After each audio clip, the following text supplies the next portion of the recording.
उदासीन कहते हैं, ना किसी को मित्र बनाया ना किसी को शत्रु। शत्रु मित्र नहीं कोय, सब सो हित बस कीजिए, क्योंकि हरि अपनो है सोए। सब में विराजमान मेरे प्राण प्यारे हरि हैं। ये क्रूरा अपि पापिनो न च सताम संभाष्य दृश्याश्चये सर्वान् वस्तुतया निरीक्ष परम स्वाराध्य बुद्धिर्मम। ये मेरे आचार्य का आदेश है। जो क्रूर हैं, पापी हैं, दुष्ट हैं, नीच हैं, वो तुम्हें दिखाई दे रहे। मेरी दृष्टि में आराध्य देव श्री राधा वल्लभ लाल, श्री कृष्णचंद्र जो सबके हृदय मंदिर में हम परमात्मा देखने के लिए चले हैं, ना कि क्रूर पापी दुष्ट निंदक देखने के लिए चले हैं। हम साधना कर रहे हैं सब में परमात्मा का अनुभव करने के लिए। जड़ चैतन्य कछु नहीं दिखे, जहां दिखे तहां श्याम खड़े। ये सिद्धि है, ये साधना की परिपक्व अवस्था है कि अपने इष्ट को वासुदेवा स्वरमिति सा महात्मा सुदुर्लभा। हम उस मार्ग के पथिक हैं। सत्संग सुने तो बहुत सावधान होकर सुने, एक एक शब्द रहस्यपूर्ण होता है। भैया चाहे हीटर गर्म करे, चाहे फ्रिज ठंडा करे, चाहे एसी ठंडा वातावरण कर दे या हीटर गर्म वातावरण कर दे, बिजली दोनों में एक ही है। जो देखने वाला है कि हीटर का कारण बिजली, तो कूलर का कारण बिजली, फ्रिज का कारण बिजली, एसी का कारण बिजली, वो केवल बिजली देख रहा है कि इन यंत्रों में चलने की सामर्थ्य नहीं, ये बिजली से चल रहा है। लेकिन उस यंत्र का प्रभाव है कि वो गर्मी फेंकता है, उस यंत्र का प्रभाव शीतलता फेंकता है, पर दोनों का कारण बिजली है। ऐसे ही इस जड़ चैतन्य में, इस सत असत में, इस उच्च और नीच में, महात्मा और दुरात्मा में क्रियाएं जमीन आसमान का अंतर। पर साधक क्रिया दर्शन नहीं करता, साधक कारण तत्व को देखता है। तो कारण श्री हरिवंश भनम, कारण परम तत्व वही है, दूसरा नहीं। तुम्हारी दृष्टि स्थूल को देख रही है, शरीर और क्रियाओं को देख रही है, और संत और साधक भगवत मार्ग के पथिक उस तत्व का दर्शन करने निकले, तभी उन्हें तत्वदर्शी महात्मा कहा जाता है। इसीलिए अनाधिकारी संतों के वचनों का गूढ़ रहस्य न जानकर वो मनमानी आरोप थोप करके उनकी निंदा करके नरकगामी होता है। तो कह रहे हैं उदासीन जग में रहो।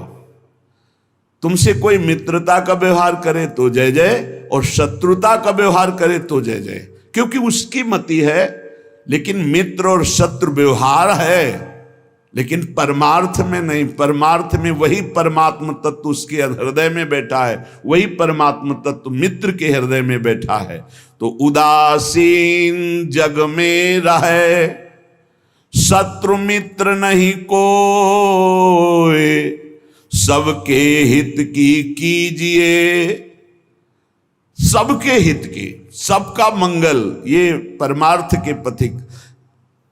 ऐसे पापी से आपको बात नहीं करनी चाहिए, आपके यहां नहीं आना चाहिए। कौन पापी है? पापी कौन है? हमारी समझ में पापी उसे तुम कहते हो जो भूल गया है, अपने स्वरूप को भूल गया, भगवान का विस्मरण हो गया, वही माया के गर्त में गिर गया। तो हम लोगों का कार्य क्या है? भूले हुए को स्मृति प्रदान करना। ये जो ज्ञान है ये स्मृति प्रदान करता है। नष्टो मोहा स्मृति लब्धा तत्प्रसादान मयाच्युता। तो संतों के हृदय में बैठ के कौन बोलते हैं? गोविंद ही तो बोलते हैं। तो गोविंद की वाणी क्या करती? नष्टो मोहा, मोह का नाश करके और भगवत स्मृति जागृत कर दे। पापी से घृणा मत करो, उसका पाप दूर हो जाएगा तो महात्मा हो जाएगा।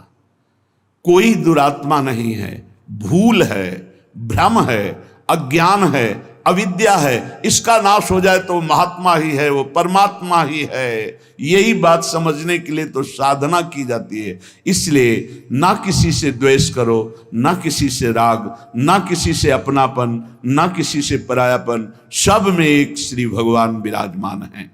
ये जग सब है श्याम को, कासों की जय प्यार, कासों मानो बैरता वृथा होत है ख्वार।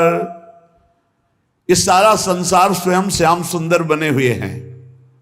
मत्ता परतरम नान्यत किंचिदस्ति धनंजय, हे अर्जुन मेरे सिवा कुछ नहीं है, मैं ही मैं हूं।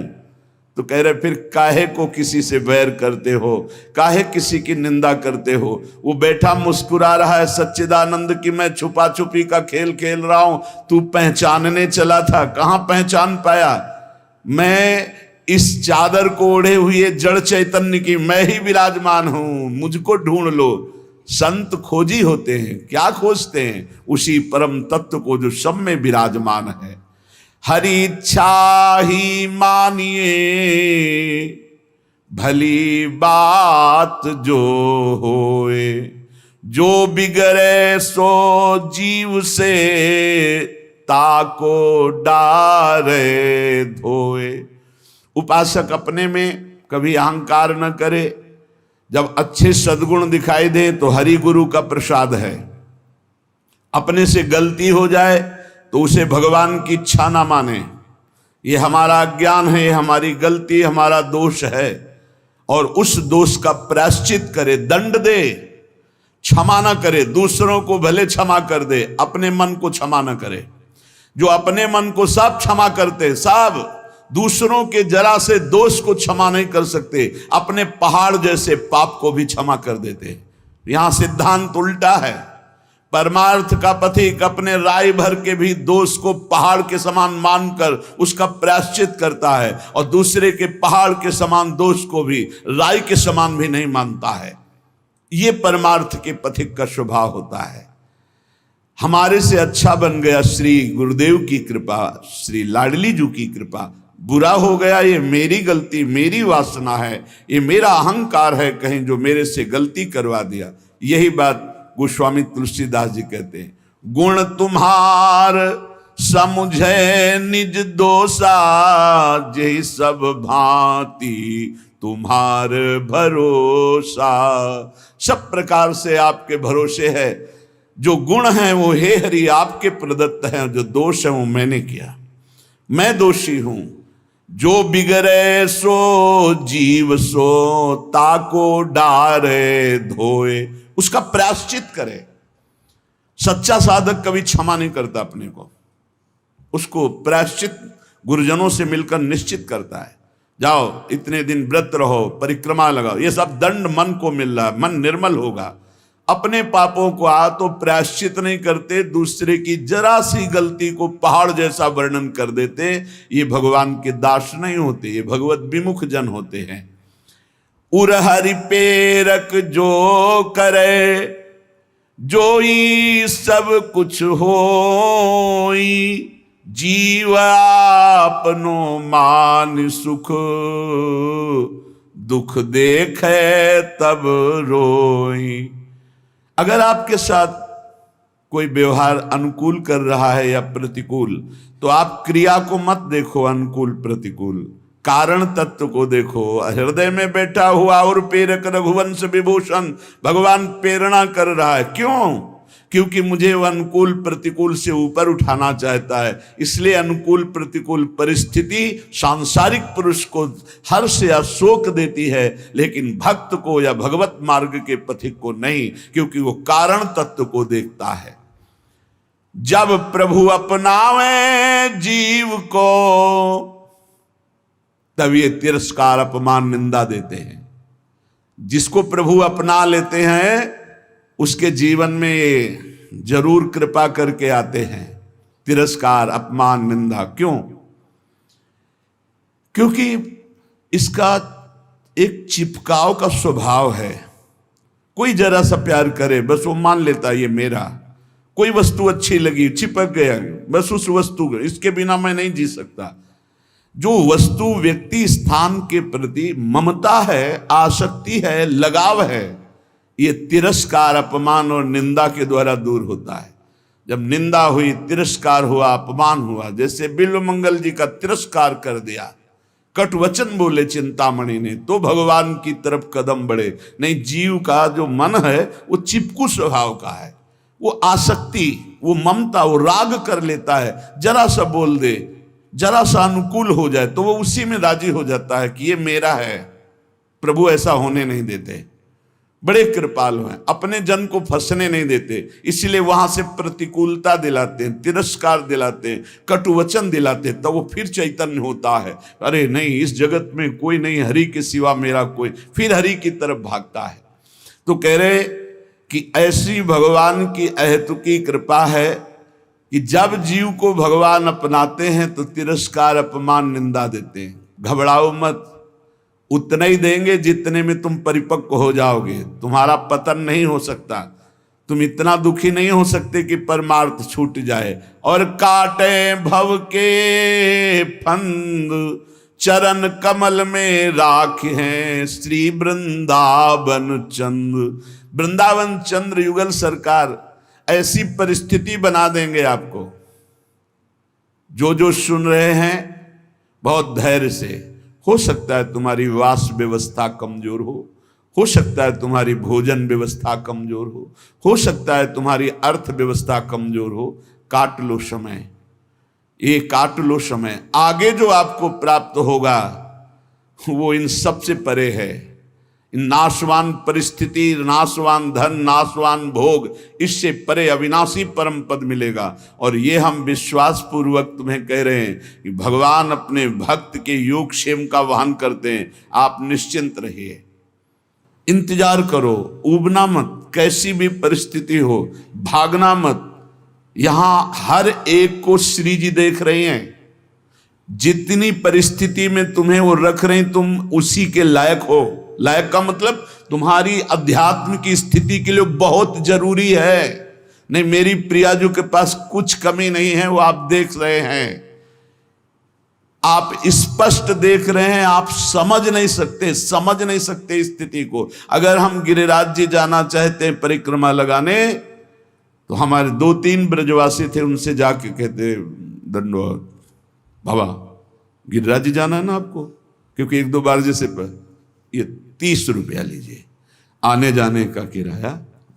आप कैसे तुम्हें बताए, केवल भगवद आश्रय रखना। तुम्हें जो भोजन की समस्या, जो वस्त्र की समस्या, जो वास की समस्या, जो अपमान, जो परिस्थिति, ये बहुत जरूरी है। हम वंदना करते हैं उस परिस्थिति की, क्योंकि वही परिस्थिति शरणागति पुष्ट करती है।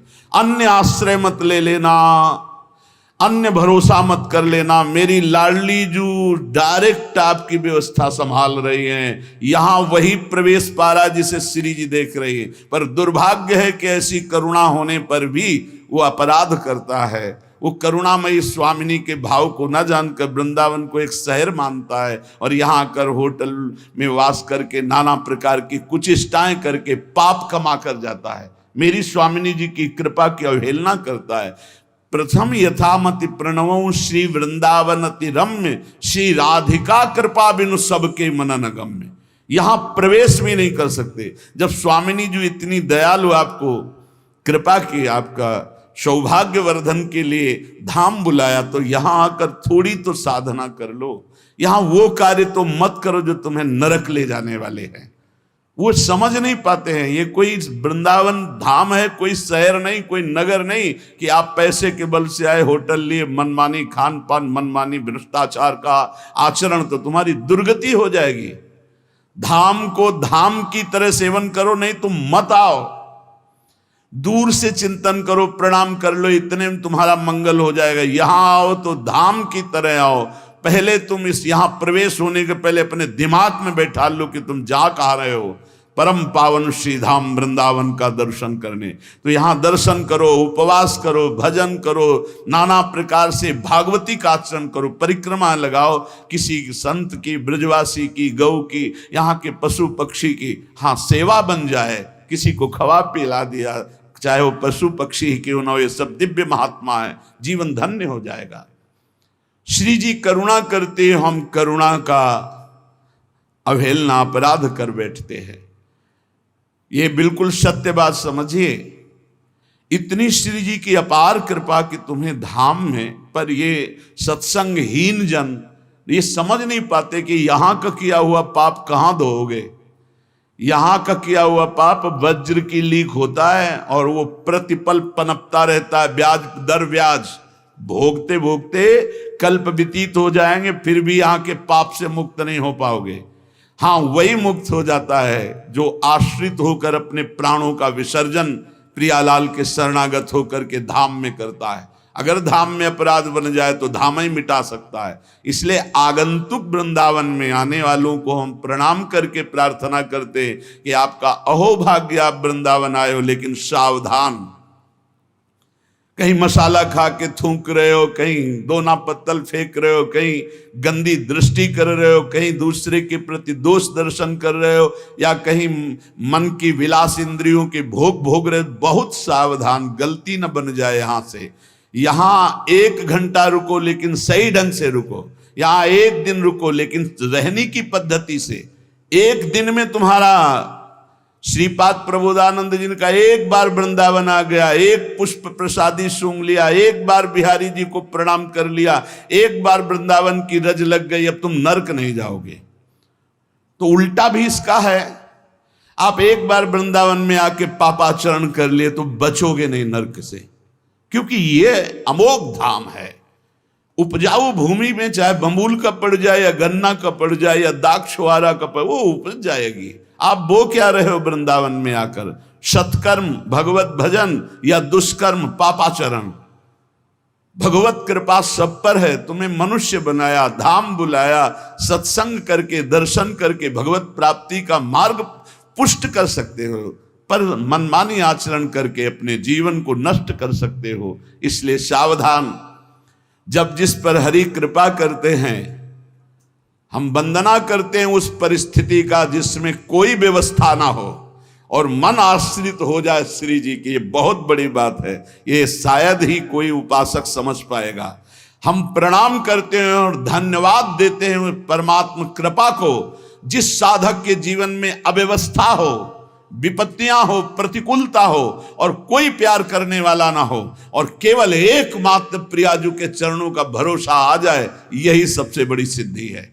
ये अनुकूलता में नहीं होती भाई, ये होती ही नहीं अनुकूलता में। जितनी अनुकूलता मिलती उतनी इंद्रियां बहिर्मुख होकर के जगत को अपना मानने लगती हैं, व्यक्ति को, वस्तु को, स्थान को। इसलिए भगवान जिस पर विशेष कृपा करते हैं, अपनाते हैं, उसको सब तरह से मुक्त कर देते हैं। कहीं भी आसक्ति नहीं, कहीं भी ममता नहीं, कहीं भी राग नहीं। ये दुर्लभ मनुष्य देह है, ये बंधन काटने के लिए है, बंधन पुष्ट करने के लिए नहीं। ये बंधन है फंस जाना, आपके बिना नहीं जी सकते, वस्तु के बिना नहीं जी सकते, ये व्यवस्था के बिना नहीं, ये सब बंधन है। जीवन मुक्त की पहचान क्या है? ब्रह्मभूता प्रसन्नात्मा न सोचति न कांक्षति, सिद्ध बात है। ना कोई कामना है, ना कोई सोच है, एकमात्र परमात्मा चिंतन में डूबा हुआ वो जीवन मुक्त है। जिस जिस विषय को आप छोड़ते जा रहे हैं, संसार के उन विषयों से आप मुक्त होते चले जा रहे हैं। जिस जिस कामना को, जिस जिस व्यक्ति के संबंध को, बिना आप इनको तोड़े जीवन मुक्त नहीं हो सकते। सबकी ममता ताग बटोरी, मम पद मनई बांध बर डोरी। तो साधना की जो हमारी रुकावट है, हमारे भगवान कृपा करके उसे हटा देते हैं, ममता को हटा देते हैं। आसक्ति, कोई प्यार करने वाला ही नहीं रहता, नहीं रहता। वो भीख मांगता है, मुझसे प्यार कर लो। वो भीख मांगता है कि कोई तो मुझे प्यार करे, कोई नहीं। जहां वो जिधर दृष्टि डालता है उधर दृष्टि ही हटा दी जाती। बड़ा कृपा प्रसाद हरि का होता है, नहीं तो मन तो चिपकू स्वभाव का है। अब देख लीजिए, चक्रवर्ती सम्राट पद हरि के लिए छोड़ा, सुंदर रानियों को छोड़ा, पुत्र को छोड़ा, सब सुख छोड़ा और हिरण के बच्चे में फंस गए। ये बात हमको शिक्षा देने के लिए नहीं, तो वो तो भगवान के पुत्र हैं। ऋषभदेव भगवान का अवतार, उनके पुत्र हैं। और चक्रवर्ती सम्राट पद जिसके लिए छोड़ा, हिरण में कैसे फंस सकते हैं? ये हमको शिक्षा देने के लिए कि तुम किसी भी राग में भगवत प्राप्ति में बाधा पैदा कर सकते हो।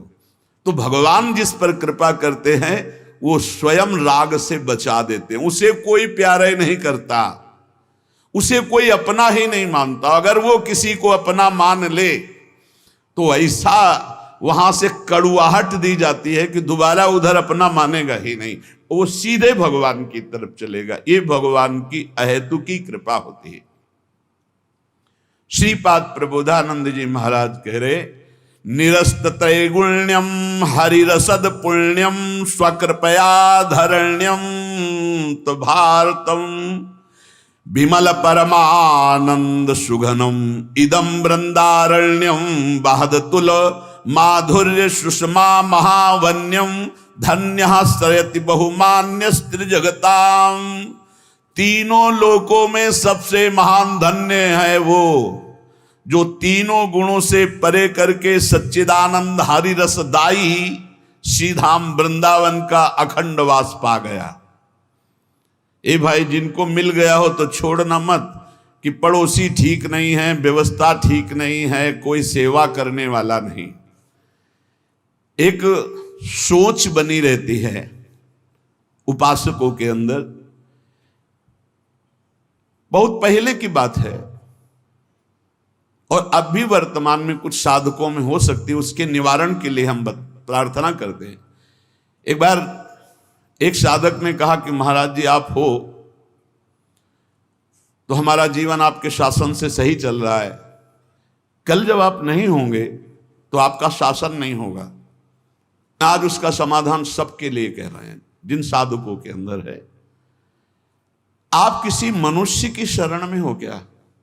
पहला हमारा प्रश्न है उन साधकों से जिनके हृदयों में ये बात है कि अगर सामने से ये शरीर चला जाएगा तो हमारी साधना बाधित हो जाएगी, हम एक असहाय असमर्थ अनाथ हो जाएंगे। तो हम ये पूछना चाहते हैं आप पांच भौतिक शरीर के शरणागत हुए हैं क्या? तो उत्तर आएगा नहीं, क्योंकि कोई शरीर का शरणागत नहीं होता है। शरीर परिवर्तनशील, नाशवान, प्रतिपल नष्ट हो रहा है। आप किसकी शरणागत हो? आप उस चैतन्य घन की शरणागत हो जो सर्वलोक महेश्वर है, वही गुरु है, वही परमात्मा है और वही चराचर जगत में व्याप्त है। क्या वो त्रिकाल में तुमसे कभी अलग हो सकता है? और एक हम ज्ञानेश्वरी टीका जो श्रीमद् भगवत गीता जी की और श्रीमद् भागवत की कुछ की है, उसकी बात पढ़ करके उन्होंने कहा कि जब हम किसी सदगुरुदेव का वर्णन करते हैं तो सदगुरुदेव का सूक्ष्म स्वरूप हमारे हृदय में आके बैठ जाता है, और जब तक हम जीवन मुक्त नहीं हो जाते तब तक गुरुदेव भी जीवन मुक्त नहीं होंगे। कौन से गुरुदेव? जो आपके दिमाग में बैठ गए, आपके अंदर बैठ गए। एक शरीर है और एक तत्व है, और तत्व सशरीर तुम्हारे अंदर समा गया है। अब देखो महाराज जी ने बात कही थी तो महाराज जी सामने दिमाग में है और उनकी बात सामने है। ये पूरे जीवन तुम्हारी रक्षा करेगी। और भरण पोषण ना कुछ हमारा था, ना है, न रहेगा। प्रभु हमारे हैं, प्रभु का सब कुछ है, प्रभु का सब कुछ था और वही सब कुछ करते रहेंगे। तुम निष्ठावान बनो, तुम अलग से भुवन रचना कर देंगे तुम्हारे लिए भगवान। एक छोटे मोटे स्थान की बात क्या, अलग से तुम्हारे लिए भुवन रचना कर देंगे। यदि गुरु निष्ठा वाले हो तो विश्वास कर लेना, पहले तुम्हारा विश्वास का परीक्षण होगा और परीक्षा में पास हो गए तो भुवन के भुवन तुम्हारे कर देंगे। अनंत ब्रह्मांडों के मालिक हैं। तुम अपने जीवन की परवाह करते हो, इसका मतलब तुम शरणागति में अभी कलंक लगा रहे हो। मेरा प्रभु बचपन से कह रहा हूं, इसीलिए बोल देता हूं, यह अहंकार बना ही रहेगा। बचपन से हम जिनकी शरण में उनके दुलार को आज तक देखते रहे, कोई एक साथी नहीं रहा कि हमें 10 कदम भी हाथ पकड़ कर चला दे। 13 वर्ष की अवस्था कोई अवस्था होती है, ज्ञान विज्ञान संपन्नता होती है, और उसी समय से गंगा का किनारा पकड़ा और आज तक मेरे भगवान मेरे साथ ऐसे करुणा कर। तो वो भगवान क्या तुम्हारे नहीं है? क्या तुम्हारी शरणागति का वो पालन नहीं करेंगे? फिर ये प्रश्न क्यों हो जाता है मुझे किसने संभाला बचपन से अभी तक? किसने संभाला? कोई विश्व में ऐसा नहीं कह सकता कि 10 वर्ष हमने संभाला, एक दिन भी नहीं। वही परम गुरु, गुरुदेव का रूप। गुरुदेव तो बाद में मिले हैं, घर से तो उसने पहले निकाला।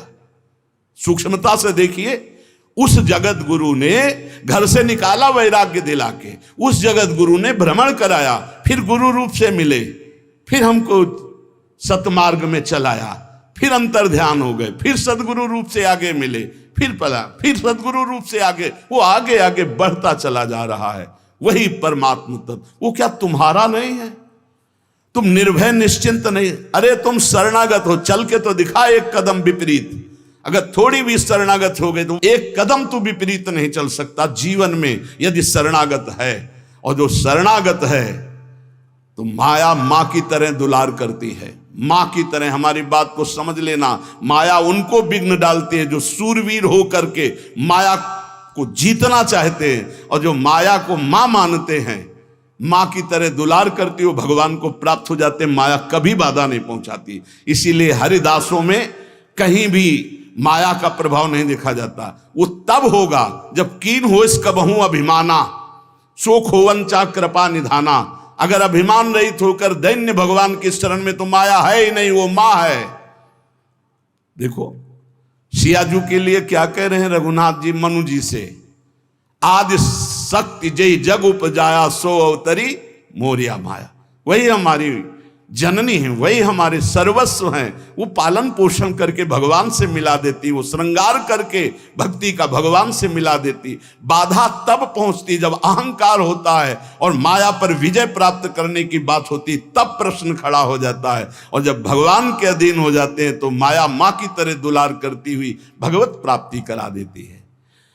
निरस्त त्रैगुण्यम, वृंदावन में रहने मात्र से निरस्त हो जाते तीनों गुणों के प्रभाव, सतोगुण रजोगुण तमोगुण। इनसे ऊपर त्रिगुणातीत प्रिया प्रीतम के प्रेम की प्राप्ति होती है। हरि रसद पुण्यम, ऐसा यहां वास मात्र से सुकृत होता है। वास मात्र भजन है।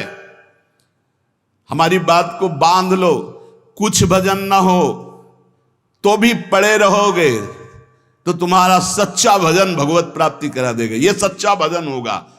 चद्दर में 4 कोने हैं, एक कोना पकड़ के घसीट लो, पूरा चद्दर आ जाएगा। उपासना रूपी चद्दर के 4 कोने हैं, नाम रूप लीला धाम।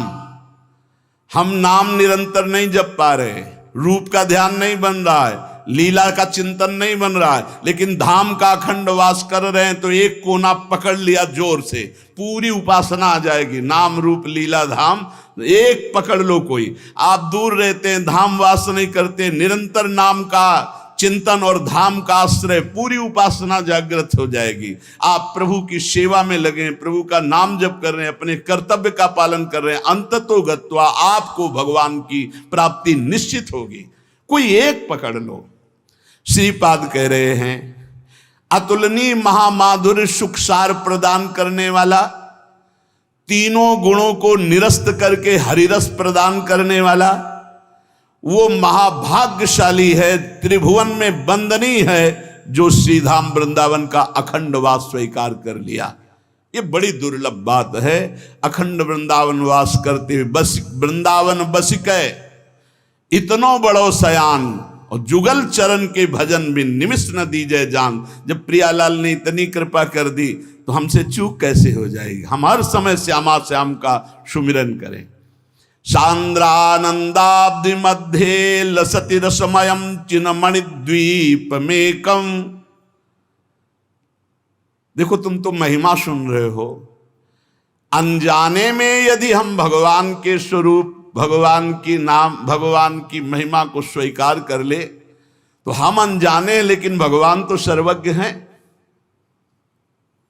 सदन जी के एक चरित्र में बड़ी विशिष्ट बात पाई गई। देखो सदन जी का जो जन्म है, इसी से हमें ये पता चलता है कि भगवान केवल भाव देखते, केवल भाव देखते हैं।